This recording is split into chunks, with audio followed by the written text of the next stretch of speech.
Yeah, all right. So here we have all of the Dutch tapes. So I'm going to play all of them for you guys so you can hear them. Thank you. First, we have Debriefing, September 12th, 1987.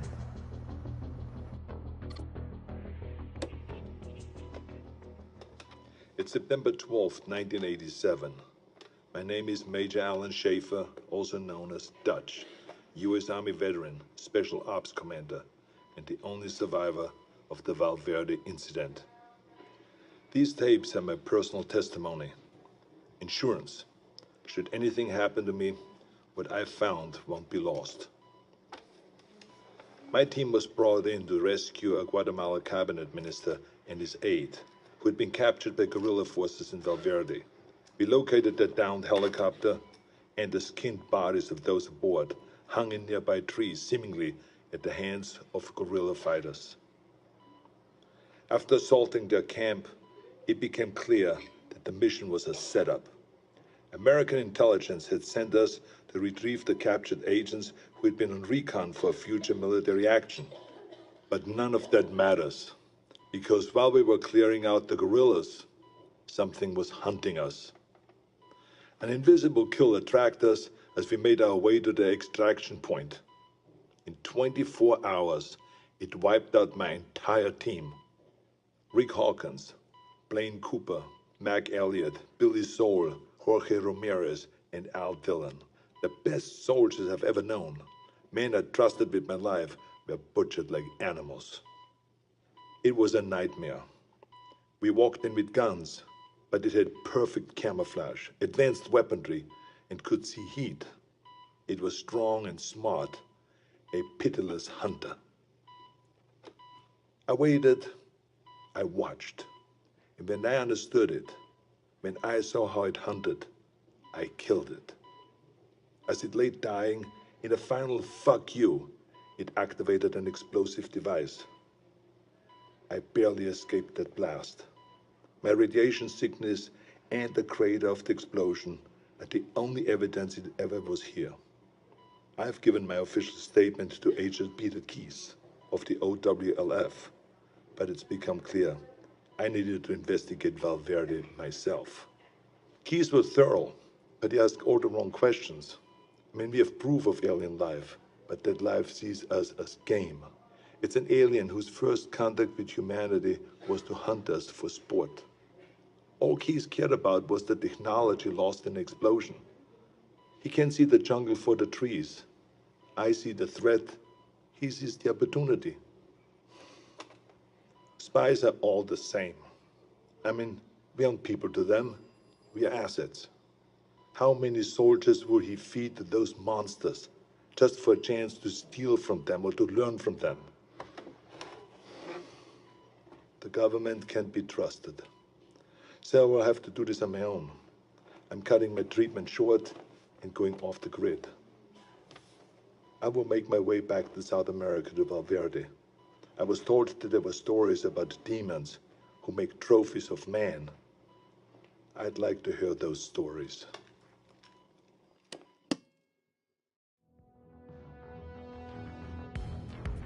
All right. So now we have tape number 2, Folklore, April 8th, 1991. April 8th, 1991. I'm not dead yet. I'll admit, I regret not curing my radiation sickness before I left. It made leaving the country difficult. I cashed in a few favors, took one too many off-the-book flights in rusted-out buckets, but I made it back to Valverde.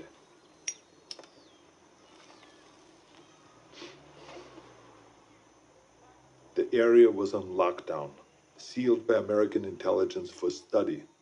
The complex centered on a crater from the alien self-destruction. I found the scientists slumming in a local bar.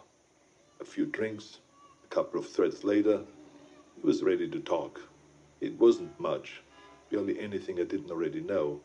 The blast emitted a form of radiation they'd never seen before. Some believed it was extraterrestrial, some didn't. Either they're not too bright, or there's nothing to find. I decided to let them keep searching in vain. It kept them busy and off my trail. I've been touring villages and small towns using the cover of an author writing about South American folklore. I don't know if any of them bought in, but they took my money and told their stories. The closer they were to the jungle, the more stories of devils in the trees.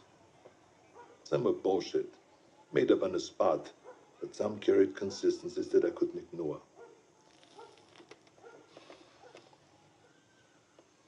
Whatever it was, the demons who make trophies of man, the devil of the trees, or the skull taker, the stories always began on the hottest summer that they could remember. In the summer of 1987, Valverde Valley broke its all-time high in temperatures. They love the heat. It must remind them of home. Everything else confirmed the truth of the stories. Proud warriors skinned and hanged, skulls and spines ripped from their bodies. Maybe it was obvious from the beginning, but it wasn't until I heard the stories that I truly accepted the purpose of these mutilations. I mean, they're taking trophies. They travel impassable distances to hunt us, skin us, and mount us over some alien fireplace on another world. It would be disgusting if it weren't so familiar. Where do I go now? It's been on my mind all year. The takeaway from all this intel is that they've been doing this for decades, centuries maybe. They're coming back, and I need to be there when they do.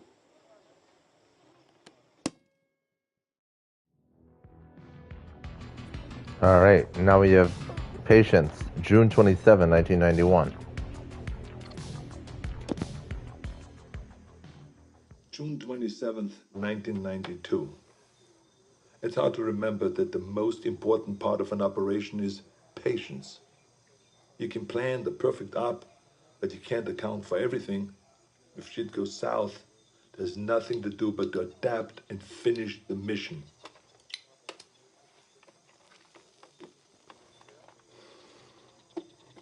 Sometimes you just get lucky.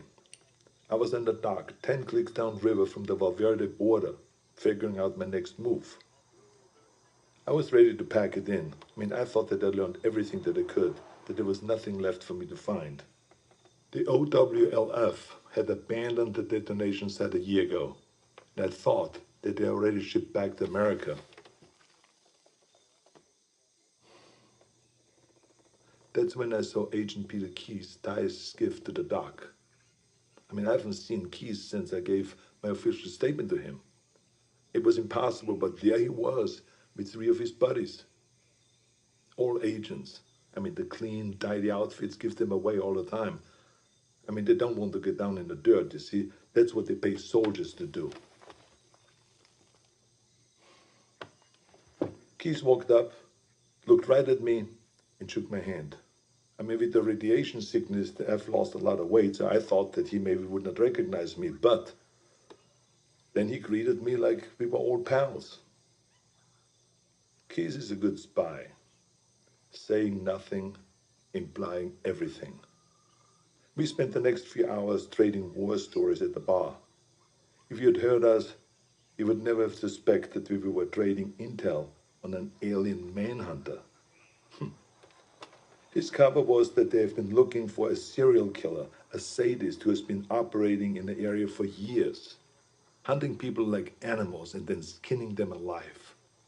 Keyes wanted to talk about the monster, so it all came out in the cover story. In many ways, they were just a few steps behind, surveying villages for information, locating witnesses. He did confirm one thing that I only considered. He told me how the killer chose his victims. They were always armed. A rifle, a pistol, a knife in the boot. He wasn't taking kids or random villages. He wanted a challenge. Whatever it was a hunter. When it killed for sport. I wish they were here for a military action, recon for an invasion. But the truth was so much worse. We are prey. animals, fit only to be hunted. Keys and his buddies paid the tab and mine, but before he left, he winked at me and he said, "Stay out of the jungle. That's where he gets you." I tracked Keys and his team for weeks, but they didn't learn anything new. Maybe they knew that I was there, maybe they didn't, I don't know. I've risked enough for now. I think it's time to disappear. Keep my ear to the ground. Be patient.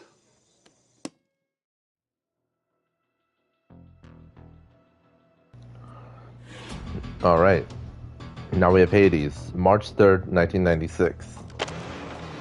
March 3rd, 1996, Zaire. I thought I could wait. I thought that I could hold back and make my move at the right time. I couldn't. Fuck. I had to find them. I needed to hunt it or let it hunt me. I joined up with any private military company that was headed into the hot zone. I pulled every string, cashed out every favor just to follow the sweat and the death that attracted the demon. I eventually put together a team myself. Lost soldiers and haunted men, willing to fight and to die wherever I led them. They thought that I was a legend, and I let them believe that. I'm quiet and good in what I do. They needed them to see me as a legend, so that they could take them to die in a sweltering jungle. We went on more missions than I can remember. We didn't fire until we were fired at. They thought that it was my code. It wasn't. I was waiting and watching. Our last mission was an evac op in the Congo. A private munition base had gone dark. When we arrived, they'd been dead for days. Bodies strung up on floodlights around the base, all of them skinned, some missing skulls and spines. We secured the site and waited for backup to arrive. In the heat of the day, I stared into the waves of heat coming off the concrete, thinking that any minute they might come alive as the invisible killer. And then they did. I didn't wait. I unloaded every round I had. Trusting me, my team fired in the same direction. It wasn't the first time I'd done it, but this time I knew what I was looking for. It was so fast, we couldn't hit it. We panicked, and stray rounds struck the crate of RPGs. And that explosion hit other munitions that exploded. By the time the smoke cleared, the demon was dead, but so were all my men. I took samples of its blood, pieces of its anatomy, and what tech that I could salvage. And then I burned everything. Then it disappeared. I never checked in with HQ. As far as I know, I was counted among the dead.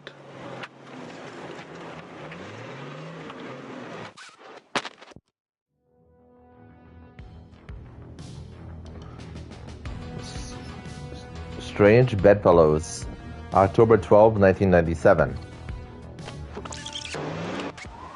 October 12, 1997, Los Angeles. I needed to come back to the States. It wasn't impossible to sneak contraband through customs, but I wasn't willing to risk what I found in the Congo falling into the wrong hands. Instead, I traveled to Mexico aboard a cargo ship bound for the port of Altamira. From there, I made my way to Tijuana, and I bunkered down. I had tangible proof of extraterrestrial life in my possession, but no idea what to do with it. I'm not a scientist. I did a soldier's duty and secured valuable intel. This was out of my pay grade. I kept an eye on the news. Los Angeles was having a record-breaking heat wave and a gang war on the streets. It was perfect. I could feel it in my bones. I'd been tracking them for so long, I could think like them. I could smell the prey. I could see the hunting ground. I had to get to LA. Crossing back into the States from Diamante wasn't that difficult, but by the time that I'd reached the city, it was already over. Like Valverde, the OWLF only found crumbs. What I'd hoped might be an alien ship turned out to be only a launching site. I wanted it too much, and I got sloppy. I breached the OWLF's quarantine and was captured. I'd hoped to be bailed out by Agent Keys, but he died.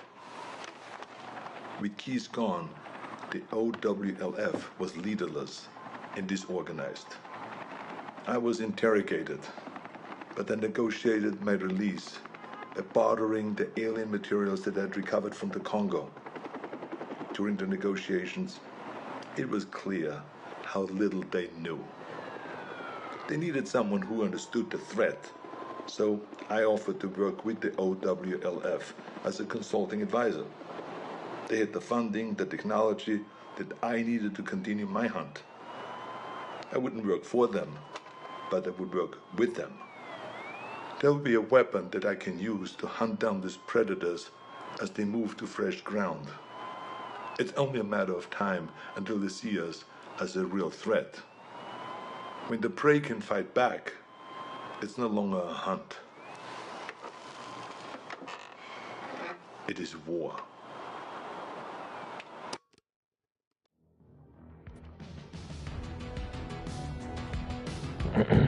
Napoleon, March 3rd, 2008. March 3rd, 2008. We've gotten good at killing predators. Every time we find one, we come back with more tech, more research, and the OWLF's funding goes up. Together, we have gotten stronger and more efficient. For a time, the aliens were surprisingly predictable. They had no idea that we knew so much about them. But that began to change. They sent better hunters every time. They're beginning to see us as a threat. Or we've become a more worthy prize. Maybe both.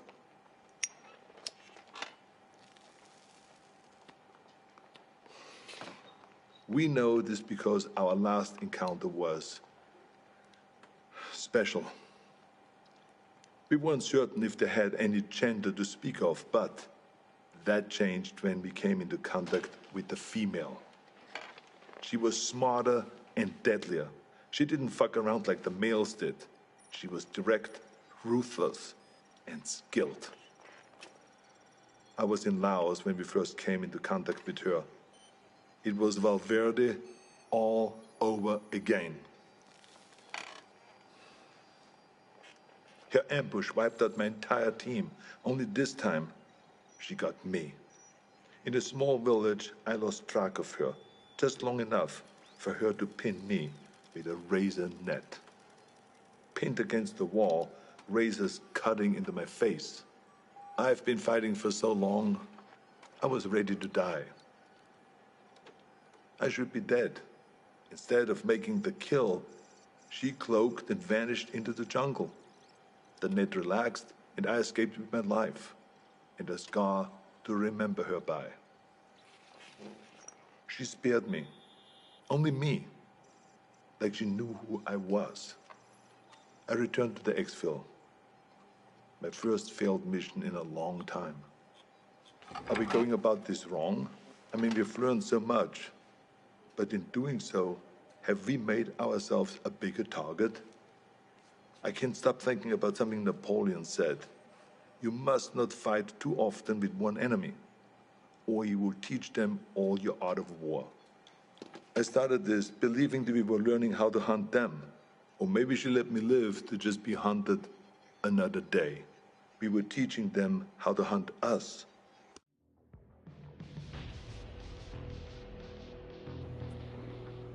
Stargazer, January 13, 2019.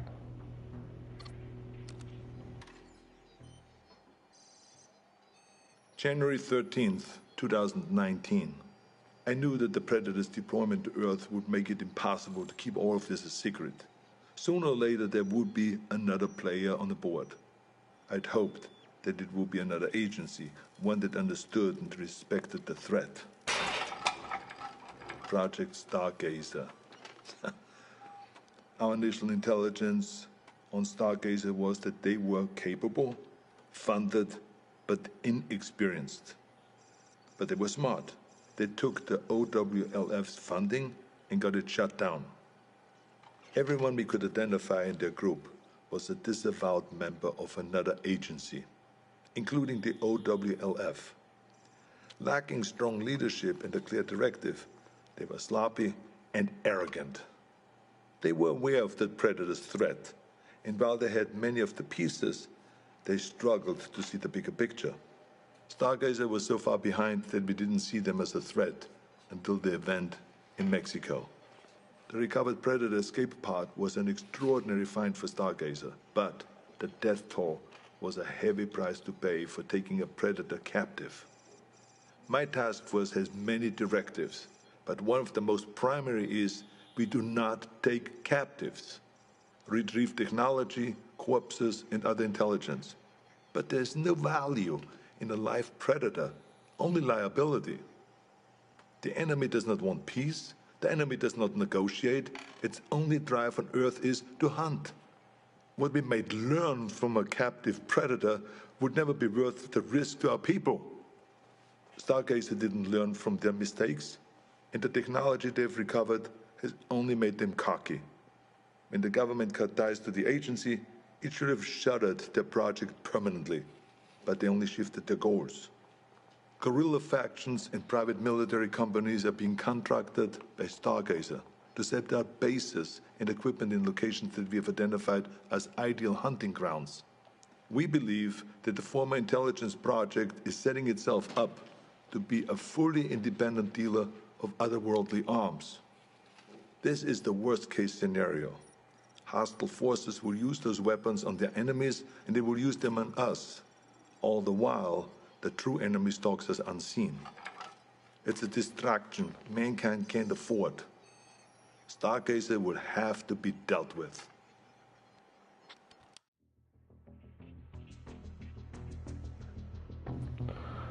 Still hunting 2025. 2025. It's hard to believe that I'm still here recording this. I probably shouldn't be smoking in the med bay, but fuck it, it's my birthday, for Christ's sakes.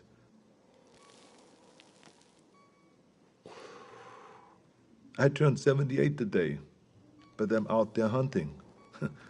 I should be retired. I should be doing anything but this. My life shouldn't be possible. But the very thing that I hunt, that hunts me, is what's keeping me alive. As we began to understand the Predator's technology, we started to use it. A fight with a Predator female went bad and I was critically wounded. Dying, I agreed to experimentation. It worked.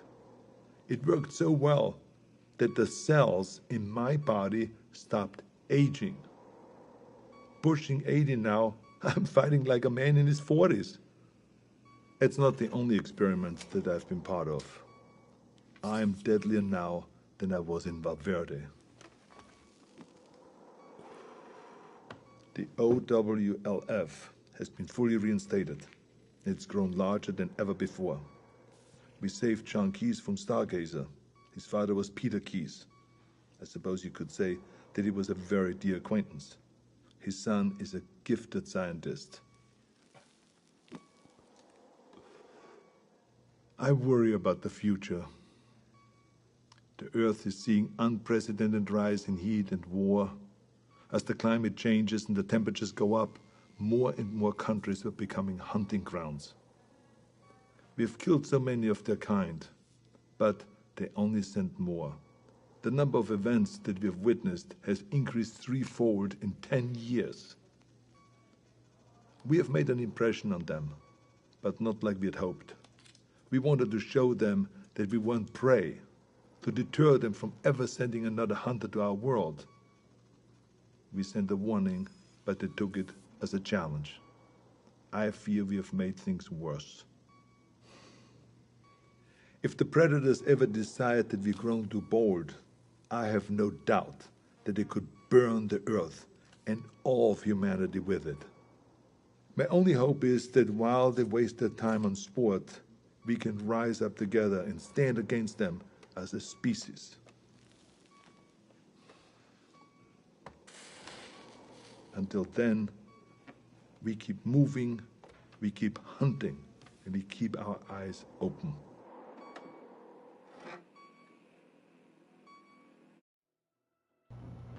All right, and those are the Dutch tapes for the Predator Hunting Grounds. Thank you for watching.